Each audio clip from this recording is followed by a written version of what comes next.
Bir avtomobilə edə biləcəyiniz ən böyük düşmənliklərdən biri onu uşaq şampunu, əl sabunu, paltar sabunu, qap şampunu ilə yumaqdır.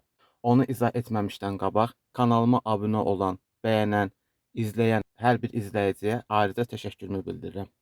Bunu tam rahat başa düşməyiniz üçün iki misal çəkəcəm. Birincisi, kimyada iki təhlükəsiz maddə birləşib bir təhlükəli maddə əmələ gətirə bilər. Və yaxud da ki, bir təhlükəli maddə digər təhlükəsiz maddələrlə birləşib tamamilə təhlükəsiz maddə əmələ gətirə bilər. İkinci misal, meyvə şirələri insan bədəninə ziyansızdır. Amma boyanın üzərinə düşəndə boyanı məhv edir.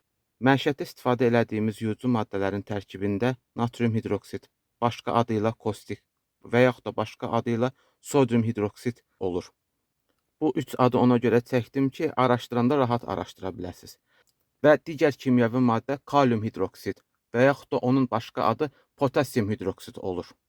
Natrium hidroksid adi halda zərər verici bir maddədir. Yəni ələ, üzə düşdüyü zaman, hətta boya qatına düşdüyü zaman həmin hissəyə zərər vurma, məhv edə bilmə qabiliyyətinə malikdir. Nə natrium hidroksid, nə də kalium hidroksid tək başına məişətdə istifadə edilən yuyucu maddələri əmələ gətirmir. Kalium hidroksid və natrium hidroksid yağlarla birləşir, daha sonra isə məişətdə istifadə olunan yuyucu maddələr əmələ gətirir. Bu maddələr artıq yağlarla birləşdiyinə görə ya tam zərərsiz, ya da ki, qismən aşındırıcı maddələr əmələ gətirir. Nəyə görə avtomobilə vurmaq olmaz? Çünki onu zərərsizləşdirən yağlar birbaşa boyaya ziyandır. Ümumiyyətlə fikir versəz, uşaq şampununun, əl sabunun və yaxud da qap şampununun üzərində avtomobildə də istifadə ediləcək bir təlimat yazılmayıb. Bunu istehsal edən belə tövsiyə etmirsə, deməli bunun tərkibində boyaya və yaxud da ki, gövdəyə uyğun olmayan maddələr var. Avtomobil şampunlarında da natrium hidroksid istifadə olunur.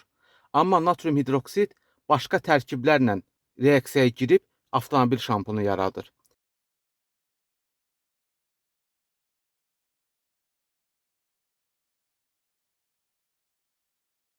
Həm avtomobil kosmetikası, həm də ki, məişətdə istifadə edilən yuyucu maddələrin qiymətləri marka olaraq bir-birlərindən kəskin fərqlidirlər.